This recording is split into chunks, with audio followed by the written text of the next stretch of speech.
This is a session that we've brought over from last week's Global Accessibility Awareness Day, where we wanted to put the spotlight onto issues relating to accessibility and inclusive design, and thinking much more around how we can make our environments, our homes and places much more inclusive and adaptable for all at all points in life.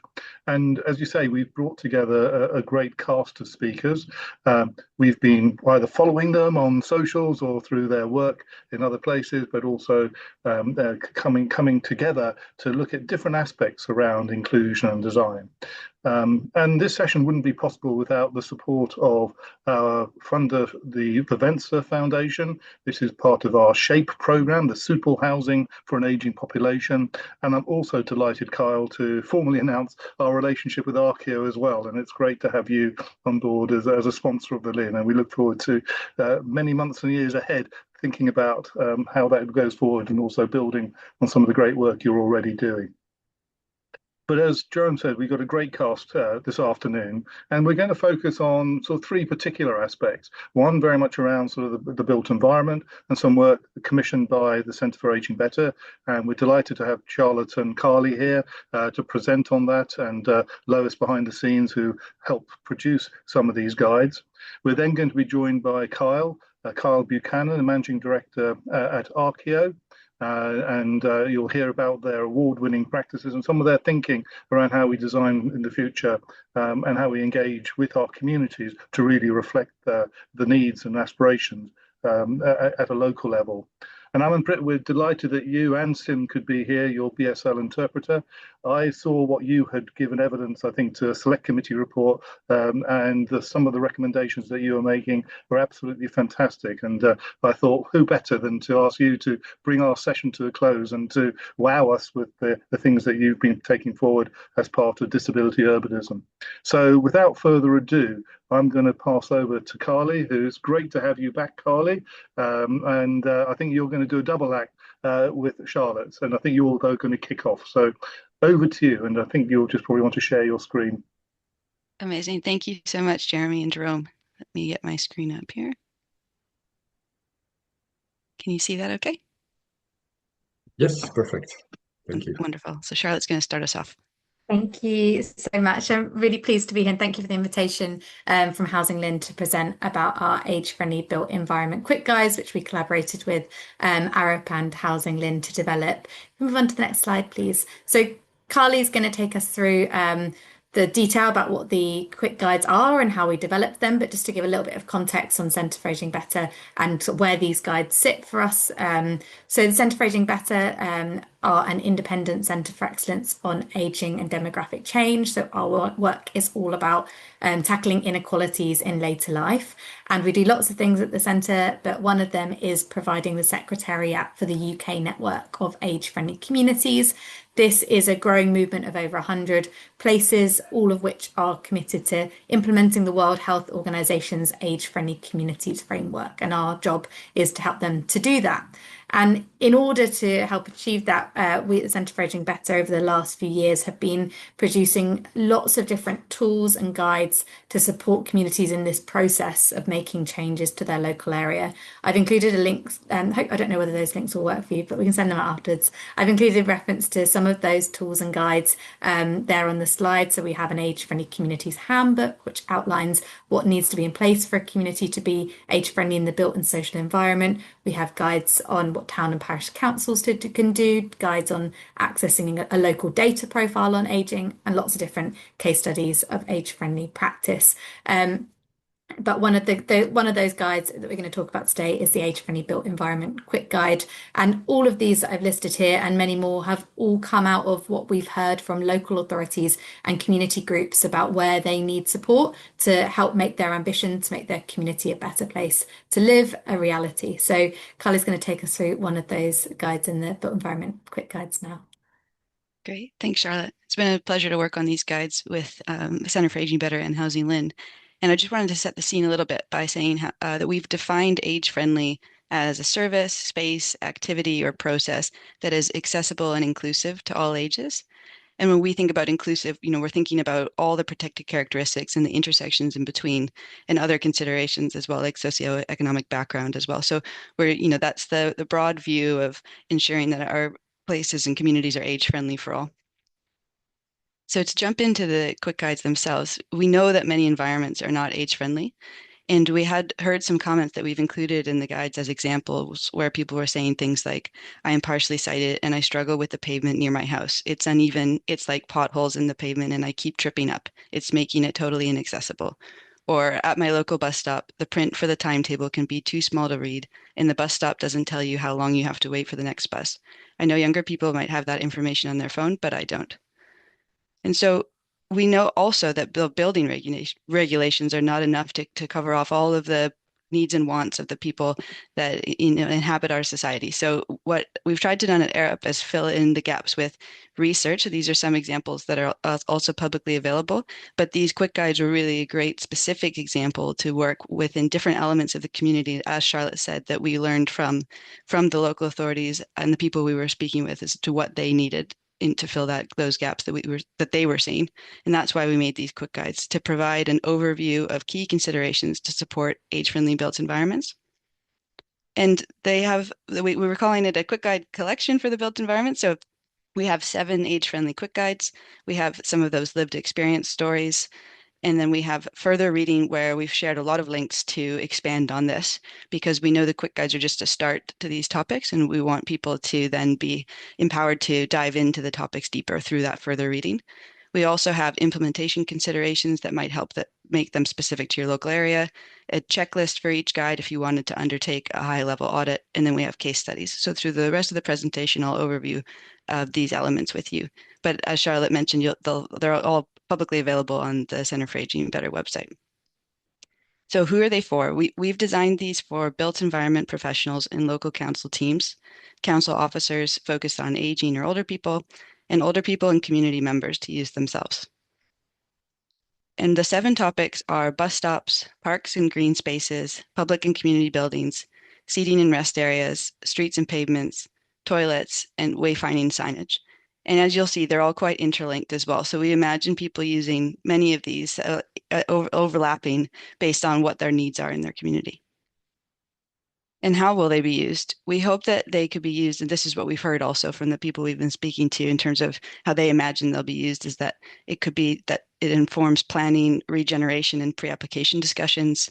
It supports internal cross-departmental conversations and buy-in. They're used as practical tools for training and capacity building.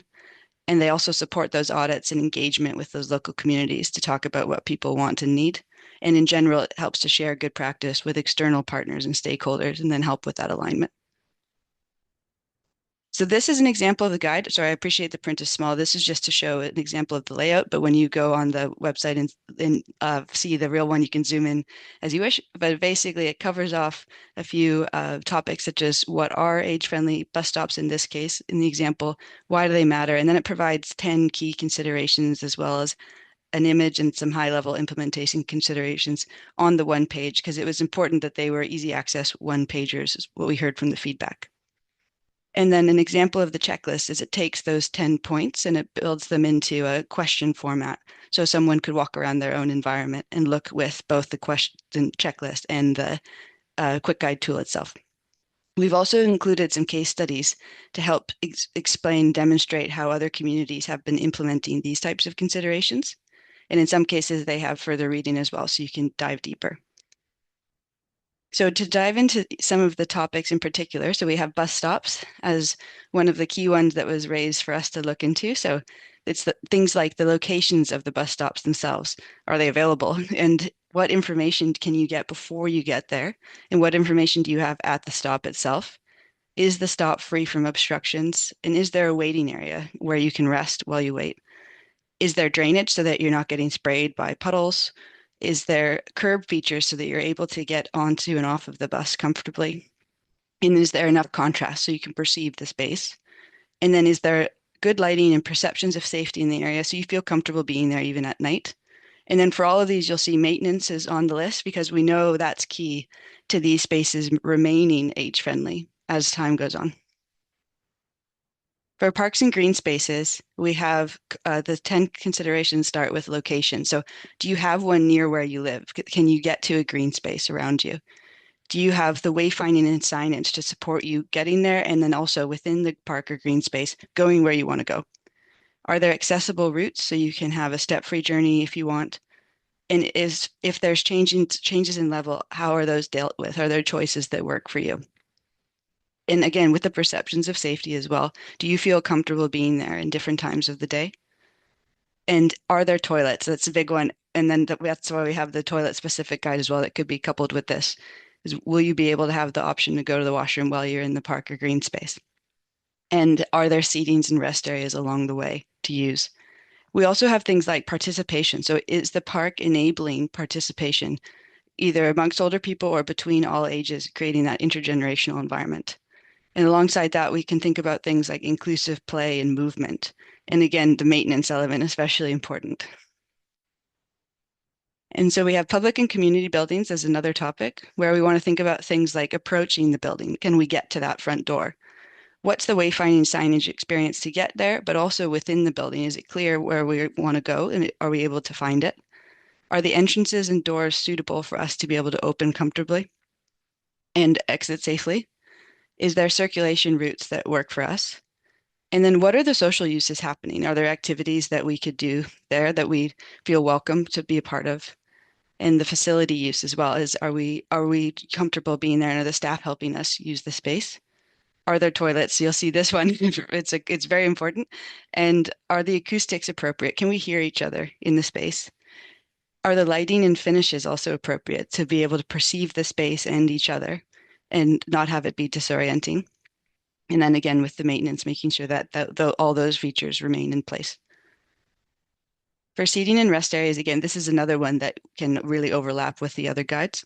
So we want to think about things like location of seats. If there's social seating, that faces towards one another and encourages conversation.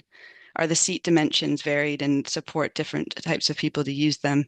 Are there wheelchair spaces where people can transfer out of their wheelchair and sit in the same area? And do they have backrests and armrests that are comfortable to use? Are the materials comfortable to touch? They're not too cold or not too hot. Are they contrasting? And do they also often priority seating, especially in areas that might get really busy? Do we have that option of knowing that a seat can be available? And then do we have a choice in general? I think choice is a big one for us where we just want to make sure that people have an option that works for them. And are those options being maintained well? And then we have streets and pavements. So we want to think about the ground surfaces to make sure that they're firm, hazard-free, trip-free, and slip-resistant as well. We want to ensure that they're wide enough for people to pass each other if they have a mobility device or a wheelchair or bags or suitcases or all the things one might have when they're walking on the pavement.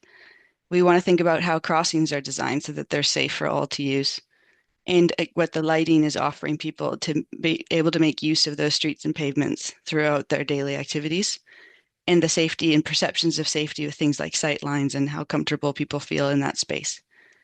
Also, the wayfinding signage, again, you'll see this one coming across the different guides, and it has a specific guide as well, because that's very important for people to be able to intuitively find what they're looking for and be supported by that signage to make sure that they have that information available. And the rest areas to be able to stop along the way. So even if you have a longer journey, you know that there's rest areas along the journey to help you get there, and that there's weather protection as well. So, at the moment you'd want to have shade, and a lot of the time you'd want to have protection from rain. So that's really important to build into our streets and pavements as well. And then the maintenance factor so that they remain usable. So for toilets in particular, we want to think about an availability of toilets, so that they're there for us when we need them, and the types of toilets. So we have a choice to use the ones that we're most comfortable with. And so we have a little bit of detail provided around ambulance accessible toilets. So that's for someone who's not necessarily a wheelchair user, but might want to have a little bit of support in the toilet space, so that they have some features like support rails and grab rails. And then we have the wheelchair accessible toilet dimensions provided as well for that information. And then the doors to make sure the doors are easily usable and openable. And support features, in those cases, we got a little bit more detail on what those can look like and how they can help people. And operable controls is a big one, so that the controls are easily used and operable. And then the contrast and finishes, so you can perceive the space and understand where everything is in that toilet area, and having an emergency alarm there in case of need. And then maintaining those spaces so people still feel comfortable using them so that they don't become unusable due to lack of maintenance. And then our last one here, we have wayfinding and signage. So we want to make sure that we have an intuitive layout in the beginning, because that can help go a long way with just being able to intuitively work through the space. And then we want to make sure we note key destinations and information that so people understand what their options are. And consistency and regularity can help with this so people know what to expect. And we want things to be available for people in multiple formats. So regardless of what format they prefer, so if it's audio information, visual information, tactile information, that's available for them. So we have information across each of those types. So we have visual information, or visual communication, details about graphic communication. So if English isn't someone's first language, that there's graphics that can support their wayfinding as well. Then there's tactile communication information and audible as well in the list. And we also added in, we want to encourage non-ageist graphics and language, because we do often see these embedded throughout our society. So we want to actively work to take those out. And then again, make sure that we maintain all these features we've worked hard to embed. So that with that, the goal here is really to help us work together towards a more age-friendly society. And that starts with these age-friendly commitments. And then we work on these age-friendly activities together towards these age-friendly communities and ultimately towards that age-friendly society. So thanks very much. It's great to be here with you all. Marley, thanks ever so, and Charlotte. That was great. And I know there's a slot for questions, but we'll hold questions to the end. So if people do have any questions for either Charlotte or Carly, please do post them in the Q&A box. And also, if there are any practical solutions that you feel that you may have made a difference to your life, just put them in the chat box. I know we've got eminent researchers, we've got some fantastic manufacturers, OTs, policymakers, and providers and developers on the call. So they may have other examples, which we're always welcome to talk about and try and explore at a later date. I'm going to move on now to Kyle Buchanan. It's really great that you're here. Looking forward to your presentation, and I think it's going to build on quite nicely from what we've heard from Carly and Charlotte. So over to you. Great, thanks, Jeremy. Right, I'm just going to share slides. Yep, here we are. And everybody see that? You see that okay? Yes. Excellent. Yep. Okay, great. Is it a PDF or a slide? It's a PDF. Yeah, that's fine then. Is that okay? I think if I try and make it full. So sorry about all the bump around the outside. Okay, so I'm going to talk to you about good quality and inclusive housing. And I think when we're talking about inclusive housing, what we're really talking about is creating homes that work for residents. So if you like a vision for inclusive housing, it's quite simply that home should be a place of sanctuary where residents can flourish regardless of age and ability, and where, importantly, they can feel at home in their community. And I think that last word, community, is really key and is sometimes quite hard to pin down. And that's really what I'm going to focus on today. And so I can go on to the next slide. I wanted to just pull out one of the recommendations from the excellent recently published HousingLIN report, Creating Intergenerational Communities, which I'm sure everyone here today has read, and I would recommend having a look at if you haven't. And recommendation 41 was one that particularly caught my eye, and it's here on screen, and I'll read it out. But it says that we should design all specialist older persons housing as part of a wider neighbourhood with shared spaces and community-facing facilities that enable meaningful interaction across age groups whilst maintaining privacy for residents. And I think you could probably take the specialist older persons housing part out of that and just say housing. I think it's a really nice definition of how we should be thinking about housing and its relationship to community. And so I think that word community is really central to inclusive design. And I'm going to talk to you today about two projects of ours at Archeo. The first one is London's first purpose-built community land trust housing that was built in very close collaboration with the community. And then the second scheme I'm going to talk to you about is something that we're working on at the moment with HAPPI, who are a specialist housing association that provide accessible homes for residents that need them. And I'm going to talk about how we're using some of the lessons that we've learned at Citizens House in the design of the homes for HAPPI. So on screen is an amazing woman called Nano, who's not actually a resident, but is an instigator really of the first project that I'm going to share with you, Citizens House. And in an interesting way, this is a project that was really driven by an older generation for the younger generation. And I think if you're looking to build community, process is really key because in our experience, if people feel that they've been part of a process, they tend to feel more of a sense of ownership over a place. And if you're thinking about communities coming together, so that's existing communities and new communities coming together, then those shared spaces and that feeling of ownership and belonging is really important.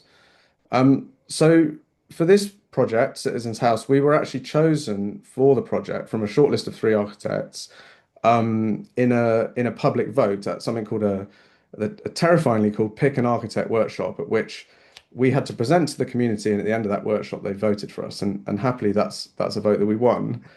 And so I think what that meant is that when we started the project, that we had a kind of debt of gratitude, if you like, to local residents. And so it really felt appropriate for us to begin the design process with local people on site. So the image on the slide here is actually pretty much our first day working on the project, where we held a co-design workshop with local residents to start thinking about and understanding this site from their experience and thinking about how to solve this really quite tricky site to deliver these new affordable homes. And we ran a number of these workshops. We had around 3 public workshops, I think. We met monthly with a steering group of local residents. We had workshops with school kids, lots of door knocking, lots of individual conversations. So it was a very inclusive process that really brought the existing community into the design of the homes. And perhaps as a kind of aside, it was actually a process that made the scheme very popular. So when we did come to submit the planning application, we had 107 letters of support for the scheme, which is a really, anyone that's involved in infill housing will know is really quite unprecedented. And so this is the completed scheme. I don't know if you can see my cursor, but this little white building here. And you can see it's on this very tight infill site. And I'm pretty confident it meets all of the HAPPI principles, which is not what I'm going to particularly talk about today. But the thing I'd like to just dwell on for a moment is this public space in front of the building, which is a really key space for where the existing and the new communities come together. So it's a space that's shared between both communities. And it's a really well-used space today, I'm very happy to say. Residents, both new and existing, talk to us about how they love to sit in the sun, but also how some of the kids from the neighbouring estates come and use the space for roller skating or just for playing out. These kind of open, hard standings, almost like a plaza space, are quite unusual, and it gets really well used. And so in that way, it becomes a kind of way for these two communities to come together and to integrate. And I think when you see children using public spaces, that is often a bellwether for their success. And I think so. These are the kind of architectural photos, if you like. But this is one of my favorite, which is actually the day that the building was opened. And I think it's amazing to have so many people attend the opening of just 11 affordable homes. But you can see, I think, how many people were touched by the process of delivering these homes. And perhaps that's the kind of bigger impact that inclusive housing can really have. It's about bringing the wider community in, understanding why it's important to deliver homes, understanding what the benefit of decent, accessible, affordable homes can be. And we have done some post-occupancy analysis for residents that have moved into homes, and there are really profound positive impacts on those residents. So with reporting things like a 52% decrease in loneliness, people exercising more, people feeling healthier, people generally feeling happier in themselves. So, and I think a lot of that is because they've moved into somewhere that feels like it is part of a community. So to take you onto the next project, which is, I think Citizens House is a very unusual project, partly because it had this highly motivated resident group who put creating inclusive communities really at the heart of their process. I think it's important to acknowledge that's not always going to be the case when we're designing and delivering new homes. but I still think there are things that we can learn from Citizens House. And in my view, engagement with existing communities is always important.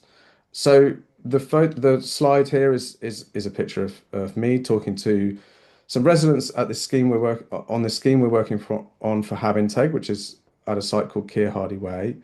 And it's for 23 social rent homes across 2 sites, and 35% of those homes are M43 homes, so will be fully accessible, and the rest are M42, so adaptable.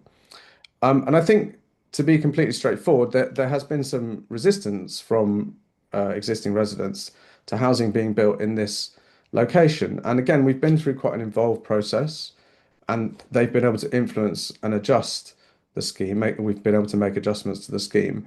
And actually, interestingly, when we have come to submit the scheme for planning, we haven't actually had any objections to the scheme, which is something that we were quite surprised by. And I think part of that is because through the engagement process, people have understood that these are homes for members of their community. They have been able to influence elements of the design, as I said. And they also understand that the scheme will deliver benefits for them. So including a new public space between the proposed homes and the existing homes.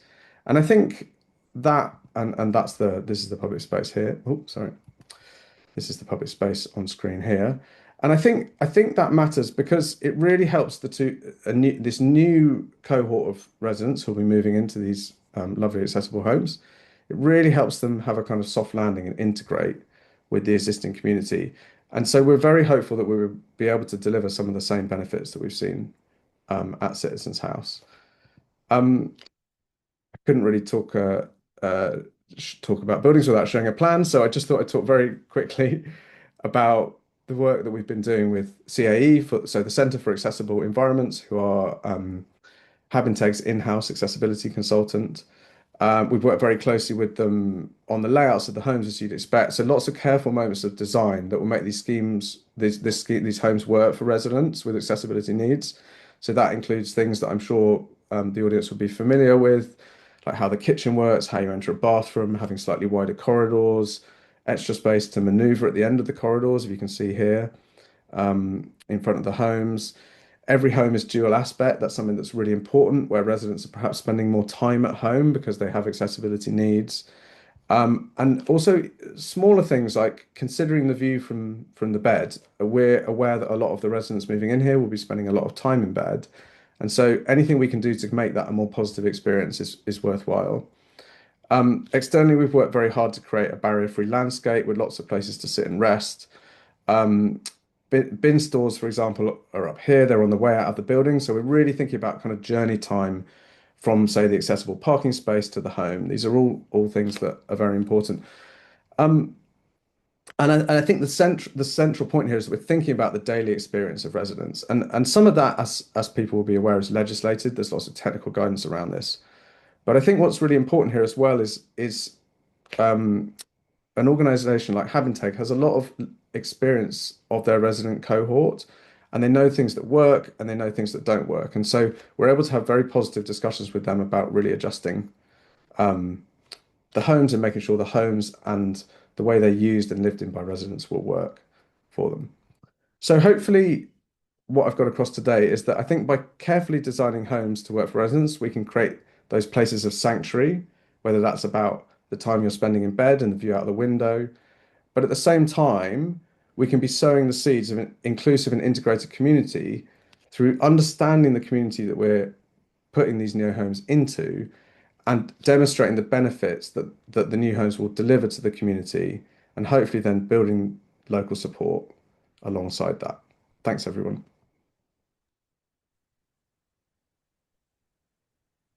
Thanks, Kyle. That's great, and really like that a lot. And I think what I took out of it was not just designing for the individual property, but also think of the spatially as well. So again, and then how do you do the co-design spatially? So some really interesting lessons, which draws back both in terms of where you come from in terms of community participation and the citizen house model, but also how we must be much more around co-production generally. And I think that was really important, how we listen and understand the voice of people as well. So thanks. That's absolutely right. we're never designing in a vacuum, Jeremy. We say we're always integrating into a community ecosystem, and it's really important to understand that, I think. Yeah, and it's interesting also what you were saying about sort of outdoor space. I know Charles Taylor's on the call. I remember when he was Extra Care Travel Trust, he was sharing with some ideas about the importance of balconies, outdoor space, that visibility, because actually has a big impact on mental health and well-being as well, and proved ever so helpful under COVID as well. People having their private outdoor space. So, no, Kyle, thanks. That was really good, and I'm sure you'll get lots of questions coming through. But I'm going to move on to Amanprit because Aman, I really loved some of the stuff you've been doing, and particularly the sort of the evidence that you gave to the House of Lords Select Committee on looking at new towns, and some of the calls that I thought were really provocative, which I think the sector needs, but also very practical. So please come and share your experience to this audience, and great to have you here for the first time. I think you're muted.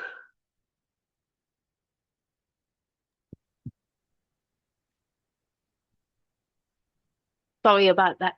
Thank you, Jeremy, for having me here today. So as we celebrate Global Accessibility Awareness Day, I've got my BSL interpreter with me, SimCore. So I am delighted to be giving you a snapshot on about disability urbanism, new towns and Depth City Hub, covering inclusive design, disability inclusion and social impact. I'm going to do my very best to whiz through it in 10 minutes. So I set up disability urbanism about a year ago because I recognised there was a huge urban planning gap. We plan for our towns and cities, factoring demand and future trends, but very little weight and importance is given to those with disabilities in the planning of places and spaces at the very beginning of the development process. So I'm Amanprit, Arnold. I'm Asian and I have curly hair with my hair up, wearing a stripy top, trying to stay cool today. And I call myself a disability urban strategist. So basically somebody who brings disability inclusion to city making and urban development. I was born deaf. I'm the founder of Depth City Hub and the chair of Stein Health, which is a health inequality, trying to address health inequalities for deaf people. So by understanding the untapped city, we're talking about the people, the places and the economic activities that exist in our city, but are not including in the formal economy, public services or mainstream investment. So to help with that, we kind of increased awareness and understanding around the social model of disability, identify economic and innovation opportunities for the built environment sector, and we compare the built environment sector with other accessibility innovation in culture, education, health, media and tech, and also we equip leaders on practical knowledge on accessibility and disability inclusion in urban projects. So really the opportunity is hidden in plain sight. And if we can better connect disability to capital, investment, city making, urban strategies, we can unlock that growth that already exists. Yeah. So what if we could design accessible cities? There are many popular urban strategies focusing on creating cities that are sustainable, livable, inclusive and resilient. These strategies address various aspects of city life, from how people move around to environmental impact and community well-being. Now, what could this look like for disabled people, and what if we could design accessible cities? I'm fully aware there's no such thing as an accessible city, but it's good to have this question in mind for disability urbanism. So, are our urban vision and master plan future-proof? To deepen our understanding of what accessible urbanism looks like for the built environment, we need to consider, reality shaping our cities and ask ourselves, are our urban vision and master plans future-proof? Firstly, the sensory environment, with 30% of the population being noise sensitive, many urban spaces, restaurants, offices, public transport can be overwhelming. youth mental health with rising academic pressure and the impact of social media contribute to mental health challenges for young people. So are we designing flexible, welcoming social spaces that facilitate informal gathering and connection? Healthcare and community transition. Hospitals and GPs are critical social infrastructure, but individuals who are leading these facilities often face barriers navigating back into their communities. Are we creating accessible routes and supportive environments to empower those with temporary or long-term mobility challenges? And lastly, it goes without saying, after the presentations that we spoke today, is the aging population. With the life expectancy rising, the number of people aged 75 and over is projected to nearly double to 10 million in 20 years' time. So are housing, care homes, neighbourhoods and public spaces adaptable to meet evolving needs as we age? The next slide. So back in November, I was invited to the House of Lords Built Environment Committee on New Towns. So this committee looked at how do we plan for the proposed 12 new towns back then. These locations are based on connectivity, economic potential, housing demand and local support. The session that I gave was on accessible urbanism. I spoke on disability inclusion, where the Councillor Holly Booth spoke on feminist planning and going abroad spoke on child-friendly cities. One of the questions that we were asked is how can new towns be designed to ensure that they are inclusive and accessible to all groups throughout their lives? So I was really delighted to see one of the key recommendations that included what I suggested in written evidence and in the in-person session was an accessibility champion for each of the new 5 towns. And on top of that, central accessibility champion who had a strategic oversight of all new towns, and that's in the new towns report, which I'll share a link later. So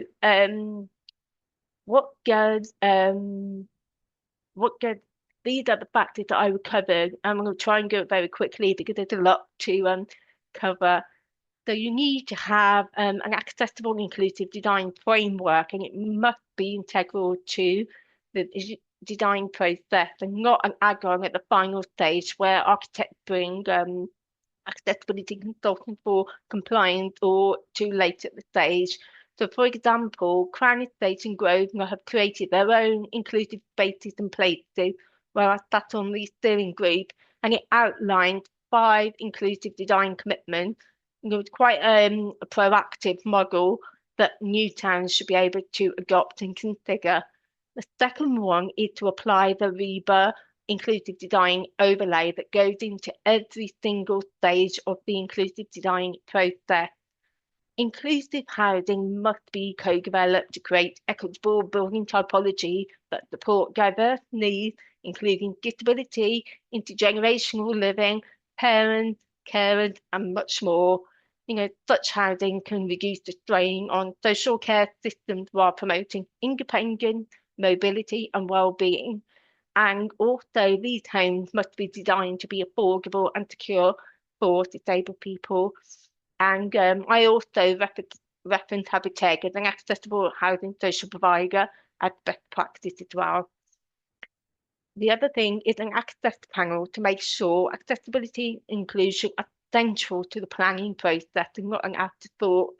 And also suggested the built environment access panel that was set up by LLGC, which is the London Legacy Development Corporation, where you have people on a panel with lived experience across all protected characteristics, and new towns should be able to consider this. The other thing is to review their governance and process to allow enough time, budget and expertise, and also inclusive procurement, as well as a chief accessibility officer, who's accountable for all development projects. Technology, we need to work with tech innovation and use it as a powerful tool to navigate places and spaces more accessibly. And two more, lastly, education and training. 1% of architects are disabled, so we really do need to upskill the profession as well as accessible pathways into the profession and work with inclusive design experts. Lastly, of course, inclusive design principles. Think about the strategic placement of accessible toilet facilities, um, sensory friendly zones, and neuro-inclusive design, inclusive play, and mobility hubs. So I'm just very conscious of time, so I'm just going to skip this, but briefly, one of the projects that Disability Urbanism does is Deputy Hub, which I come up with. And so what is it? It's a co-working space for deaf organisations to collaborate and innovate with inclusive design and accessibility experts. I am launching a campaign in September when it's the Deaf Awareness Month to really test and pilot this Deputy Hub design in a real world setting through a temporary space. We're going to be, it will inform research, assess and measure the social impact of Deputy Hub. And there'll be lots of partnership working between private, public and third sector. So keep an eye out on it. The campaign launch in September, and I really appreciate your support. And thank you for listening to me today. I hope you found it interesting. For more information about what we do, there's a website. Follow me on LinkedIn as I share my insights project, whether it's housing, accessibility, or any innovative ideas. So I look forward to the panel discussion, and over to you, Jeremy. Thank you very much. I don't know if you noticed, but you were getting lots of likes and hearts as you were concluding your presentation, and I think you also you skillfully brought in some of the things that Charlotte and Carly had talked about, as well as Kyle. So what a great way to sort of wrap the presentation side of this. But I was also conscious. Having worked on one new town with, I think, Carly, you were involved in this in the early days with Kevin McGeough at Ebbsfleet. How when they were looking at inclusivity in terms of a new town, I think the original planning application or the plans for it were for 10,000 new homes, but only 20 were going to be accessible. And so, while we're thinking about the design, we've also got to think about the planning and the infrastructure to support that broader accessibility and inclusivity for both for deaf awareness as well as other sensory losses and physical and other impairments as well. So we need to look at the abilities and not the disabilities, as we say. Well, look, thank you very much, all four of you, for your presentations. I'm going to have a quick look to see what questions we have in the box. We've got about 8 or so. And there's some practical questions as well as sort of questions in relation to the sort of design and products and the like. So the first one is in terms of typefaces and the style of writing. Are there fonts and typefaces that any of you prefer to use? Amanprit, do you want to start with this? I know that RNIB have a campaign called Seeing It Right, which looks at different types of typefaces and fonts as well. So, if you have any sort of understanding of this side of the equation, so to speak, please do share that. If anybody's got their hand up, just kick off. I can jump in on this one in terms of what we've included in the quick guide. Which is it's quite high level. So we've said to have a plain font and then to make sure it's large enough that the text or symbol based on the viewing distance. So you'd want to understand where people are looking at it from and then size that appropriately.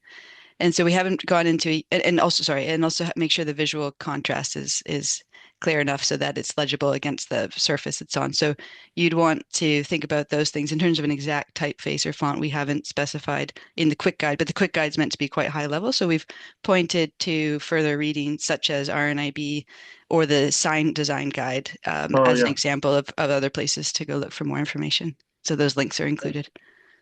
Right. A couple of questions have been upvoted. So one of those is Robin. Great to have you with us this afternoon, Robin.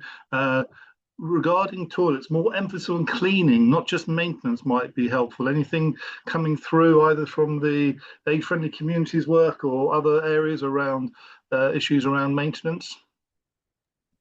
I think I would just, without need to go into too much detail, I think I would just agree, and I think that we would see that. Obviously, it was a very quick overview, but that maintenance, that cleaning would form part of that maintenance piece for sure. Yeah. And then Gemma, you've said great presentation, Carly. My chat says disabled, so popping this in here. I don't know what that specifically refers to. If there's a supplementary question, please ask that. Ayla, I hope I've pronounced your first name correct. Co-design is a common theme, but housing extends beyond bricks and mortars, toilets, pavements, etc. But also users AI. Might HousingLIN reach out to this? Well, you actually, I can share with you that in the next 2 or 3 weeks, the HousingLIN will be launching a survey of its members to get a better understanding on what the impact of AI may be on specialist and supported housing providers. That will be stage one. We'll look at something a bit more general around mainstream housing, but issues around inclusion are really relevant there as well. So thanks very much for doing that. You've had a little bit of a taster that we'll be doing something more about that next month. Somebody's also said great presentation and something about egress as well. And I think there's a good point about a lot of the sort of presentations we've heard about entry, but also egress, and sometimes not just the front door, but the back door or the side door. So any thoughts about thinking much more holistically about egress and access issues? Shall I come in on that one, Jeremy? I saw that please. question. I understood the question to be actually about fire safety. There's a particular issue about fire, yes, as an example. And I think it's a really interesting and important point. And maybe in terms of the second project I showed with Habintech, that's not supported housing. So it's for residents with accessibility needs, but they don't have on-site care. But we are working on schemes that do. And I think then most housing relies on something called a stay put strategy in a fire. So the idea is that you wait and you stay put until the fire services arrive. But that can be quite challenging with, say, groups who have neurodiversity needs, and where you don't have one-to-one care maybe, but you have something like 1-to-5 or 1-to-6 care. And so I think what we find is that it does become quite complex quite quickly. But actually the thing that you need to be doing is working very carefully with the care provider. And I think that also applies for older people's housing as well. So understanding what their strategy is in a fire and then designing to that, as well as sort of meeting the regulations, if you like. So hopefully that answers the question.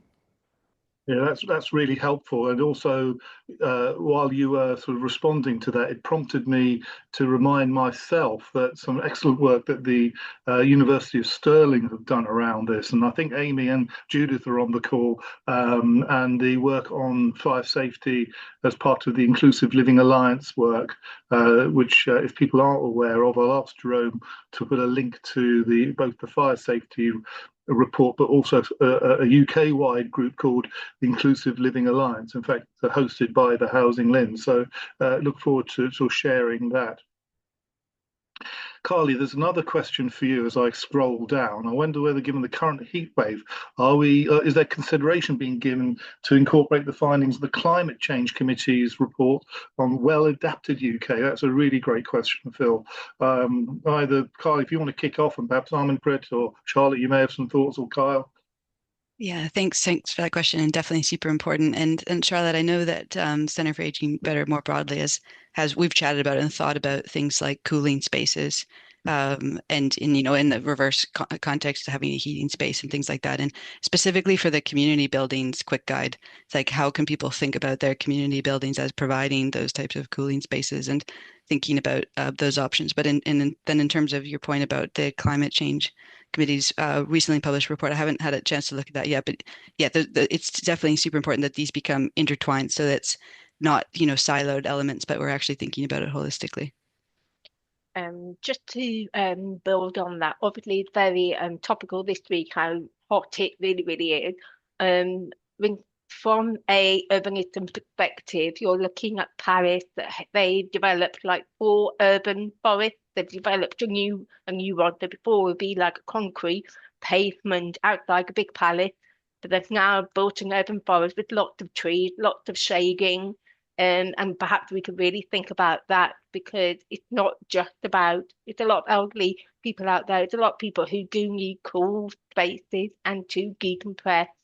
So that's one example. I've also just come back from a theme park in Italy where there was loads and loads of trees, and that was really beneficial to everybody's experiences as they navigated through that theme park compared to Legoland or Alton Towers. So we need to be thinking about that as well.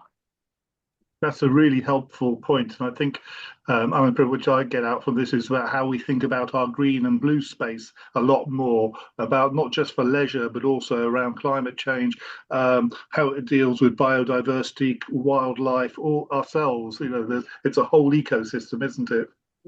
Yeah, but it's also accessible and it's also inclusive design for people enjoying the experience through these urban spaces. Excellent point. So thanks very much, Phil, for raising that.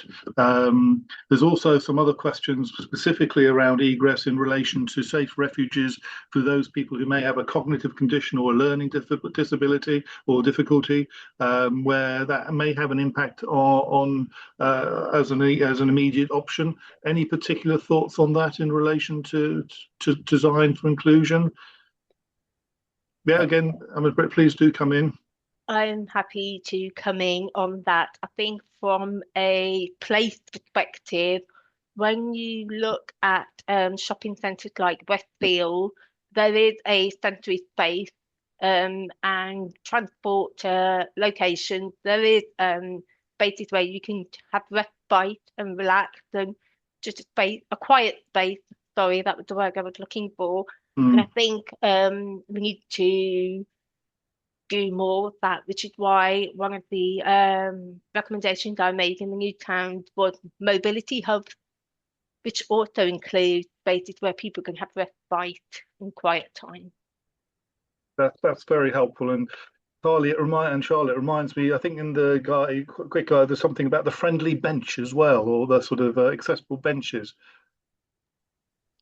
Yeah, I think it's the happy to chat bench. And that idea of, how can we use our spaces to help generate that community and those, really encourage those chance encounters to build that community feeling. And thanks again for putting the link into the work of the National Institute for Health Research Devices for Dignity program. That's something we'll certainly follow up. And it may be things like we've got ProCare on the call, maybe something that they're already linking in. They've been developing some fantastic inclusive design with Emma and Louise and Laura and the team there. So that's great.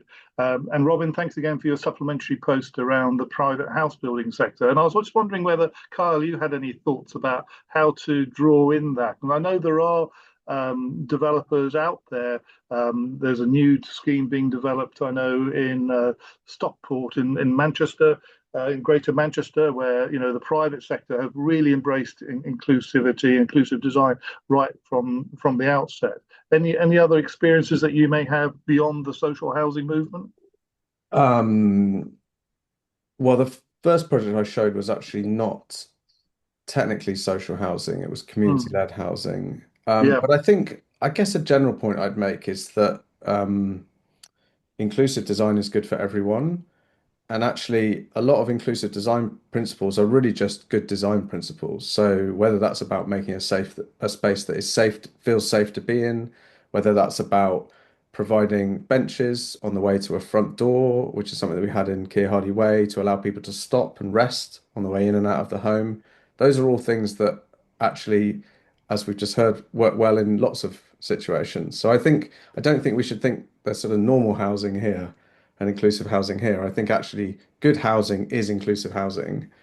And I just maybe just could touch on the overheating point as well, because I think it's really important to remember that older people, people with mobility needs, um, are often actually more vulnerable in extreme heat events. So things like something that we would be looking at very carefully is overheating analysis of spaces, to make sure that homes are not overheating, and that where there might be a risk of overheating, we're providing effective ventilation and cooling. And again, these are things that I think should be happening in any good housing and would be legislated in lots of situations, but actually become even more important to deliver quality homes in that context, I suppose. Yeah. Look, we've got fantastic sets of questions. We've still got a few more, but I'm afraid we've only got a minute or two left. And I want to finish off on this question and ask everybody to respond to it. I'm going to paraphrase it to a certain extent, but it's very much around really appreciating and loving all the initiatives that have been shared. But how can we think beyond the physical architecture and think also about the social architecture, that facilitative approach to enabling to galvanize support? I think each of those sort of aspects came through each of your presentations. So if you'd like to just sort of come back and just say, are there any particular sort of social impact outcomes or other things that can be delivered as part of that work and the work you're doing, please just share that now. We've got a minute or so. So Amanprit, can I kick off with you, because you gave a fantastic sort of examples that you gave in terms of evidence to the committee. Well, I'll just I've got lots of thoughts, but I'll just put in the chat is the Reba Pride, Sterling Pride. They run this scheme last year called the Appleby Blue in Southwark. It won a Reba Pride Sterling last year, and that's a really good another example of inclusive and accessible housing for elderly people. But there's many examples out there. We just need to talk and share more of them. Fantastic. That's a great advert for United St Saviours. And so thanks very much for that. Charlotte?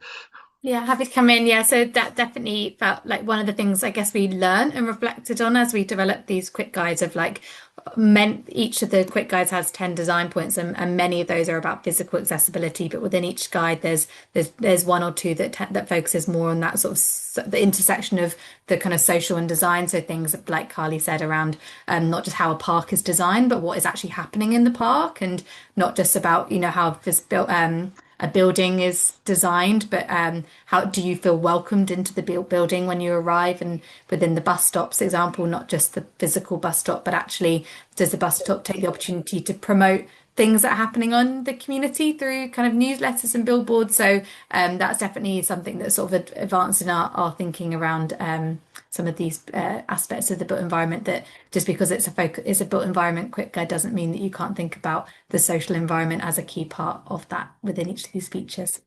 No, absolutely. And I really love the way you as an agency are tackling ageism in the messages. Your positive images of aging as well are really great. And I know you've recently updated your photo library as well. So if people aren't aware of the Centre for Aging Better's photo library, please do have a look at that and some of the other graphics that have been produced. Carly, Arnold mentioned Appleby Blue. You and I were at Appleby Blue last year, so we are a big thumbs up from us for that scheme. Any thoughts about this, though, in terms of that social infrastructure and wider space? Yeah, I think being able to find what the community members really want, and starting with asking questions, and we're hoping that the checklist version of our guides can help with that, but it's just as a starting point, and then learn what the community really wants and needs in a process together. So then you'll draw out how to come together to those more maybe intangible elements and make them tangible. Thank you. And Kyle, I think this question was the thrust of your presentation. You gave some fantastic examples. Are there anything else that you would add to, perhaps linking back to the REBA inclusive design or anything else? Yeah, I mean, look, I think there's been some really nice comments about thinking about more than just bricks and mortar. When we're making buildings, we're making homes, or when we're making houses, we're making homes, really. And people live in homes. And that's, for me, the fundamental thing. We have to bring people and communities together when we're delivering new homes. And I think maybe I talked about that statistic of 52% residents in the new residents moving into Citizens House reported a 52% drop in loneliness. And I think that's really powerful. And it's maybe one of the things I'm most proud about from the project. So yes, the design is important. Yes, the kind of layout of the space is important. Yes, the appearance is important. But so is the process that we went through to get to all of those things. And being able to kind of open up that process and allow the existing community into it is a really central part of what we do. And I think really delivers positive mental, physical health results and helps build stronger communities, more inclusive communities, I should say. Well, thank you, all of you. And can I also thank Sim for your ongoing interpretation as well. Thanks very much for making it so accessible for many, for both Amanprit, but all our deaf viewers today. Can I thank all our presenters? Big reactions with hearts, claps and thumbs up, I hope. You've been a fantastic cast, and thanks, Jerome, for sorting out all the technical issues behind the scenes, and about 5 minutes even before this happy hour commenced. Yeah, we got through it really well, so thank you very much. If this is the first time that you've attended one of our webinars, we tend to run them every Tuesday. Because of the bank holiday this week, we moved it to Thursday. Next Tuesday, on the 2nd of June, we're joined by University of Surrey and their partners to coincide with Pride Month to look at issues in relation to Pride in Place, looking at a variety of issues in connection to LGBTQ plus issues around housing for later living. So please do join us again if you aren't already signed up for that, when we'll have another cast of fantastic speakers who will have difficulties beating this one, I know. But thank you, everybody. Amanprit, Kyle, Carly, Charlotte, Jerome and Sim, thanks again. Have a good evening.